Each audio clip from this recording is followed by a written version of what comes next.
తీసుకున్న తర్వాత నేను మదాసి కుర్వ అనేవారు మనదే, మన కులమే, వీళ్ళు ఎక్కడ కలుస్తారు, ఎక్కడ మీటింగ్ జరుగుతాయని ఆలోచన చేసి అట్లా కొంచెం ప్రయోగం చేసి పెద్దమల్ల గారిని ఒక దగ్గర పట్టుకున్నాం. పెద్దమల్ల గారు కాంటాక్ట్ చేస్తే వాళ్ళ దగ్గర మీటింగ్ నడుస్తుంది రమణ, పెద్దమల్ల ప్లస్ ధర్మయ్య, వీళ్ళిద్దరు కాంటాక్ట్ ముందుకు కొల్లాపూర్ మీటింగ్ పోయినాం. అప్పటి నుంచి ఇప్పటి వరకు మదాసి కుర్వ అనే ప్రయోగం చేస్తాం ఇంకా. కానీ చాలా వరకు ఈ సహకరిస్తారు. నాకు నిజం చెప్తాను, బాధాకరమైన విషయం ఏంటంటే ఒక 3-4 సంవత్సరాలు లేదు, ఈ సంవత్సరం కొంచెం లీడ్ వచ్చింది. ఇప్పటికి ఒక చెప్పిన కూడా ఒకరొకరు చెప్తే విధంగా 4 సార్లు చెప్పే విధంగా చెప్పలేదు. భీమయ్యకు నేను చెప్పనే లేదు, భీమయ్య వచ్చాడు. ఇట్లా వచ్చిన వాళ్ళు కావాలి. చాలా వరకు మన ఎవరు చెప్పాను, నేను చెప్పలేదు భీమయ్యకు నేను పోటీలు వేస్తానని నువ్వు నేను చెప్పింది. ఇట్లా కాంటాక్ట్లో కొంచెం ప్రూవ్ చేస్తే వచ్చిన వాళ్ళు కొంతమంది అయితే 10 సార్లు ఫోన్ చేస్తే చెప్తే వచ్చిన లేరు. కానీ మనం అందరం కలిసి ఐకమత్యంతో పేరున చెప్తున్నా ముందుకు తీసుకోవాలి. ఇంకొకటి మొట్టమొదటిసారిగా క్యాలెండర్ కొట్టించిన పోయిన గత సంవత్సరంలో క్యాలెండర్ మొత్తం పంపిణీ చేస్తున్నాం. ఊర్లో అన్ని కుటుంబంలో పంపిణీ చేస్తుంటే, ఎందుకంటే తెలవాలి మన కులం గురించి, తెలిస్తేనే ప్రజల చైతన్యం అనేది తెలుస్తుంటే, ఒక బాబు తప్పెట మహేష్ అంటాడు మా ఊర్లో.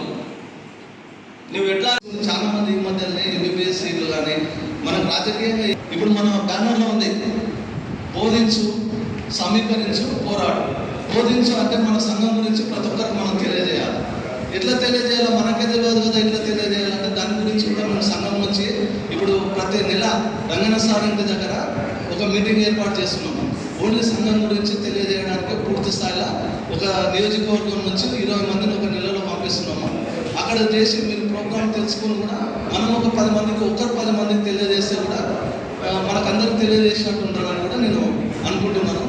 అదేవిధంగా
అంతేనా యుగాలుగా తరాల చరిత్రలు వీరుల పోరుదరా మన కురువుల పోరుదరా యుగాలుగా తరాల చరిత్రలు వీరుల పోరుదరా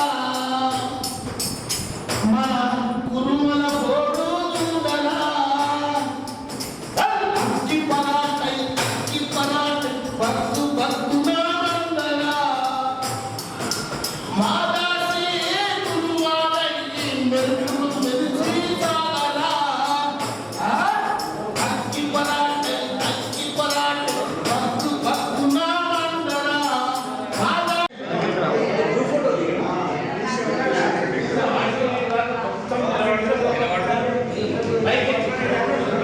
మొత్తంలో మన కులస్తులు ఉన్నారు. ఈ కల్వకుర్తి నియోజకవర్గంలో కూడా అదే స్థాయిలో అదే సంఖ్యలో మన కులస్తులు ఉన్నప్పటికీ కొన్ని కార్యక్రమాలు చేపట్టడం ముందర ఒక ప్రణాళికాబద్ధంగా ఒక విధి విధానాలతో కొంతమంది సమైక్యతతో కనుక ప్రోగ్రామ్ని కనుక మనం అనుకున్నట్లయితే విజయం సాధించడానికి అవకాశం ఉంటుంది. ప్రోగ్రామ్ ఇంకా సక్సెస్ఫుల్గా విజయం సాధించడానికి అవకాశం ఉంటుంది. ఒంటరిగా లేదా ఇద్దరు ముగ్గురు కలిసి చేసేందుకు ప్రయత్నం చేసే క్రమంలో ఆ ప్రాంతాల్లో ఉండేటువంటి వాళ్ళు కూడా సహకరించినప్పుడు కొన్నిసార్లు బాగోకపోతే అయినా ఇక్కడ మనం బాధపడాల్సిన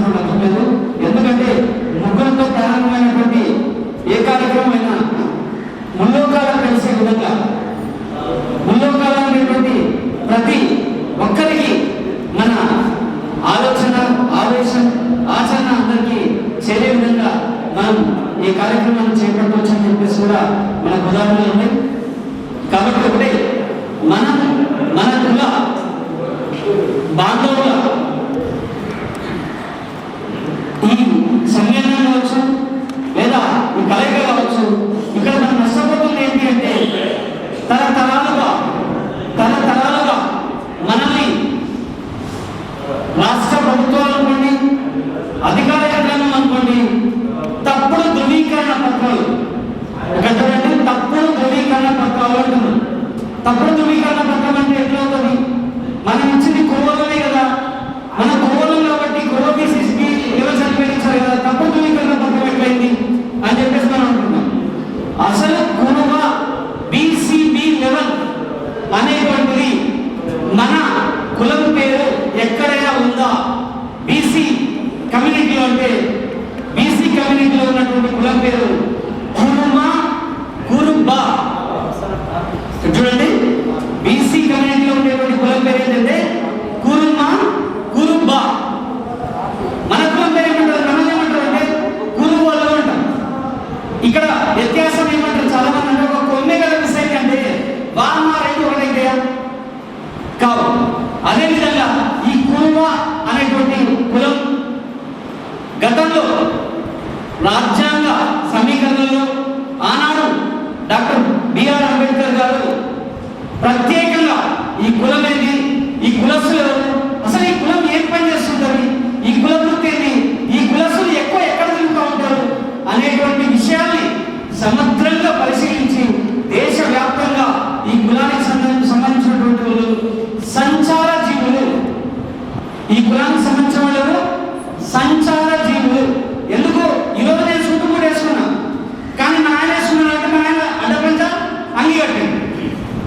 మరి మా తాత అంటే బుడ్డ పోసి ఎర్రమాల గొంగడి ఏడప్పుడు ఎక్కువ ఎంతసేపు అడుగుల కొడు ఏం చేసేటోడు?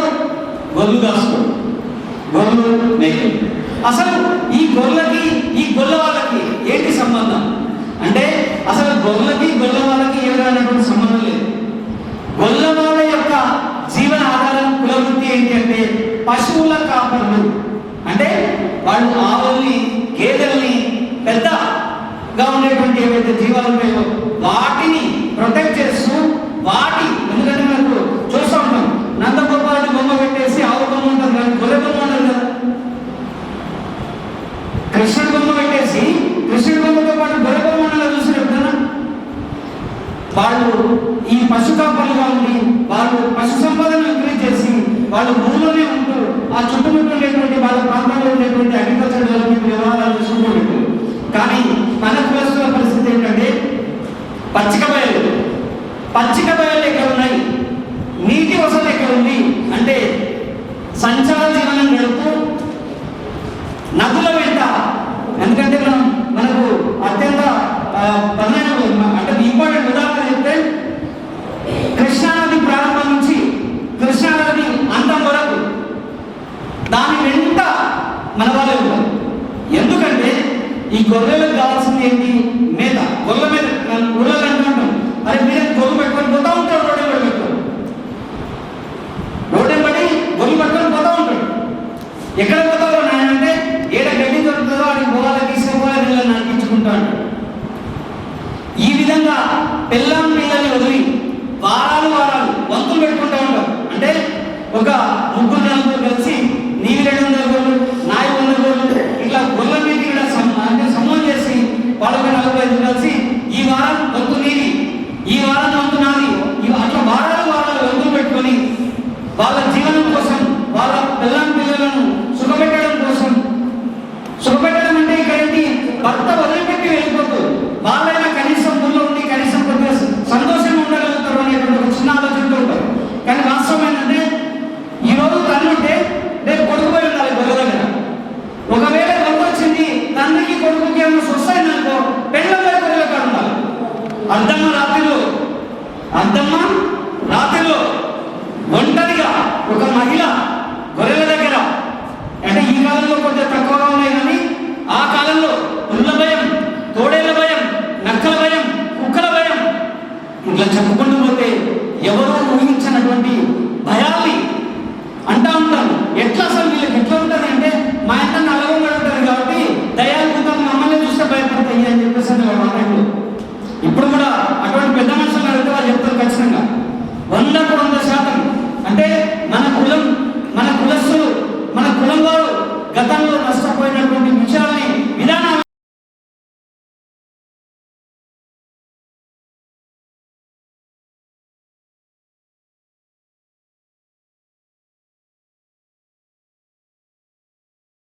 రే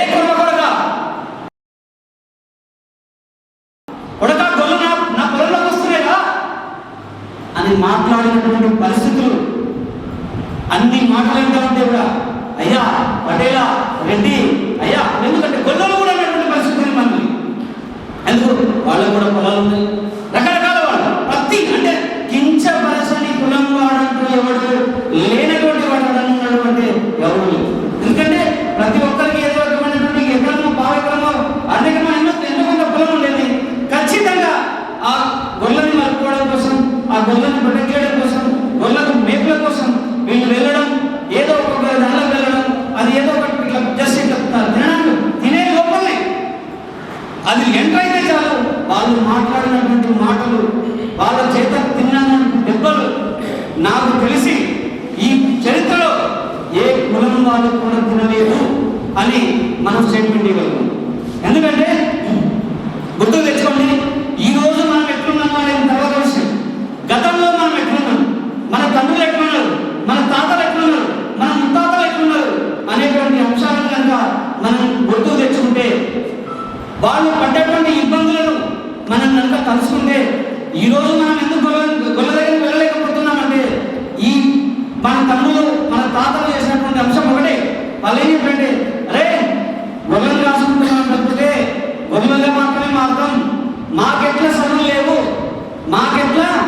చదువులు లేవు, మీరైనా కొంత చదువుకొని మీరు కొంచెం బాగుపడడానికి అవకాశం ఉంది కాబట్టి మీరు చదువుకోండి అని చెప్పేసి కొంత మాలాంటి వాళ్ళు చదివించడం వల్ల ఈరోజు ఈ కుల ఉనికిని కనుక్కునేటువంటి అవకాశం వచ్చింది. ఎందుకంటే ఈ అధికారం ఒకటే, నీవు ఏంటోడగా సార్ కుర్రోళ్ళం పట్టోరయ్యా ఏం కుర్రా మీరు కుర్రోళ్ళం, ఆ కుర్రోడవా అంటే నేను బీసీలో ఉందిరా అంటే వాడు చెప్తే నాకు తెలిసిందే తప్ప మనం ఏ రోజు రాజ్యాంగం ముక్కు చదివేటువంటి అవకాశం ఈ ప్రభుత్వాలు మనకు కనిపించలేదు. ఆ చదువుకునేటువంటి అవకాశం, ఆ రాజ్యాంగం గురించి తెలుసుకునేటువంటి అవకాశం మనకు రాకుండా చేసి ఈ మధ్య కాలంలో మనం తెలుసుకుంటున్నటువంటి క్రమంలో అప్పటి నుంచి మీరు కురువలై ఇప్పుడు మాలేసుకోవాలి అవుతారా అంటే ఊర్లో ఒక్కొక్కరిని ఒక్కొక్కటి అంటారు. ఉదాహరణ కోడేలు అంటే కోడేలు నా సొంత ప్రాంతం, కోడేలో నన్ను గురువుడు అంటారు, వనపర్తిలో నేను సెటిల్ అయినా వనపర్తిలో నన్ను గురువుడు అంటారు. నేను గురువునే గురువుని. ఇప్పుడు ఈ గవర్నమెంట్ కూడా ఏమంటాడు, అరే నువ్వు గురువుడు కాదు కురువుడు కాదు కురువుడు అంటాడు. అంటే నాకు ప్రస్తుతం కుల సర్టిఫికేట్ తీసుకోవడంలో మా ఫాదర్ కూడా పెద్ద ఏం తీసుకోలేదు సర్టిఫికేట్. నాకు ప్రస్తుతంగా ఊర్లో కుల సర్టిఫికేట్ ఇచ్చే, నేను సెటిల్ అయిన దగ్గర గొల్ల సర్టిఫికేట్ ఇచ్చే అంటే గొల్ల అనే ముద్రవాడే నాకు అవసరం ఉంది, కులం సర్టిఫికేట్ నాకు అవసరం ఉందని చెప్పేసి కులం సర్టిఫికేట్ పోతే కులం బీసీలు వేలు ఎవరొచ్చే అంటే నాకే 3 కులాలు ఉంటే నా కులం ఏది? నాకే 3 కులాలు 3 ప్రాంతాల్లో ఉంటే నా కులం ఏది అనేటువంటి ఒక క్వశ్చన్ మనల్ని ఆలోచింపజేసేటువంటి పరిస్థితులు ఏర్పడుతున్నాయి. కాబట్టి వాస్తవిక అంశాలు మనకు తెలియాలంటే అట్లీస్ట్ మనం ఉన్నటువంటి 10 మందిని మనం తెలుసుకొని మనం ఈ రాజ్యాంగంలో ఉండేటువంటి మన కులం ఎక్కడుంది అనేటువంటి విషయాన్ని కనుక సమగ్రంగా మనం విచారణ జరుపుకుంటే, సమగ్రంగా రాజ్యాంగంలో ఉండేటువంటి కులానికి సంబంధించినటువంటి అంశాన్ని మనం కనుక వెతికినట్లయితే ఏ కులంలో ఉపకులంగా మన కులం ఉంది అనేటువంటి విషయాన్ని కనుక మనం చూసినట్లయితే 100% మనం అనుకున్న విజయం సాధించవచ్చు. ఎందుకంటే చాలా మంది ఈ మధ్యకాలంలో కొంతమంది ఎస్సీ అనేది మనం ఎస్సీ అనేది అనేటువంటి ఆలోచనతో కూడా కొంతమంది ఉన్నారు. ఎందుకంటే బీసీలుగా ముద్రపడి బీసీలుగా ఏమంటారు కక్కలేక మింగలేక ఓడేమో యాదవ్ అంటాడు, ఓడేమో యాదవ్ అంటాడు. నువ్వు యాదవ్ అంటే లే యాదవం అంట, ఇంకోటేమంటాడు మీరందరూ గొల్లకులు మలవాయి అంటే అనునిత్యం పోయినంత కాలం చరిత్ర చదువుకుంటూ పోతున్న తరాలు మారుతున్నా కూడా ఏదో ఒక కులానికి అంటగట్టేసి ఏకంగా మన కులాన్నే లేకుండా నాశనం చేసేటువంటి పరిస్థితులు, కులం మార్పిడి చేసేటువంటి పరిస్థితులు మన మనం చూస్తున్నాం. కాబట్టి ఒకటే వాస్తవికంగా మనకు ఉన్నటువంటి అవకాశం డాక్టర్ బాబాసాహెబ్ అంబేద్కర్ గారు ఇచ్చినటువంటి అత్యంత విలువైన ఆయుధం మన కులం, మన సర్టిఫికేట్. అయితే దౌర్భాగ్యం ఏంటి, మరి ఇప్పటివరకు చాలా మంది ఉద్యోగాలు కూడా చేస్తారు కదంటే తెలియని తనంతో ఉండేటువంటి అనామకపు ఆలోచన విధానాలతో వెళ్తున్నటువంటి వాడికి ఏదో ఒక అవకాశం దొరికింది అనేటువంటి ఆలోచనతోనే ఈ రోజు వరకు మనం వాడు ఇచ్చినటువంటి సర్టిఫికేట్ మనం చూసాం. వాస్తవికమైనటువంటి సర్టిఫికేట్ ఏంటి, వాస్తవికంగా మన కులం ఏంటి అనేటువంటి విషయం ఈ రోజు తెలిసి కూడా మళ్ళీ మనం ఇదే మూర్ఖపు ప్రకటనలతో కనుక మనం ముందుకు వెళ్ళినట్లయితే మనం చివరికి మన కులం ఏందో మనకు తెలియని పరిస్థితి, మనం అసలు మన జీవనం ఏందో మనకు తెలియని పరిస్థితి. ఎందుకంటే మా న్యాయవకాలను చూస్తే ప్రతి ఇంటి దగ్గర గొర్రెలు అందరూ ఉండేవి. ఇప్పుడు ఎవరు ఇక్కడ ఈ ప్రాంతంలో ఏమైనా గొర్రెల మొదలు ఉన్నాయి ఎక్కువ మొత్తంలో లేవు. ఎందుకంటే పరిస్థితుల దృష్ట్యా, ఈ పరిణామం దృష్ట్యా మనకు జరుగుతున్నటువంటి పరిస్థితులు మనం చూసుకుంటూ పోతా ఉన్నాం. కాబట్టి ఒకటే గుర్తుంచుకోవాల్సింది ఏంటంటే మన కులం, మన ఉనికి ఎక్కడ ఉంది అంటే ఎస్సీ జాబితాలో సీరియల్ నెంబర్ 30లో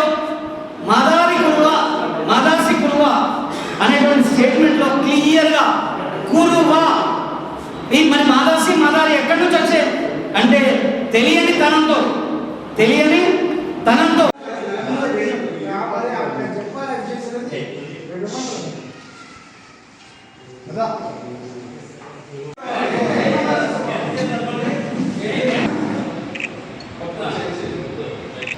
జై మాదాసి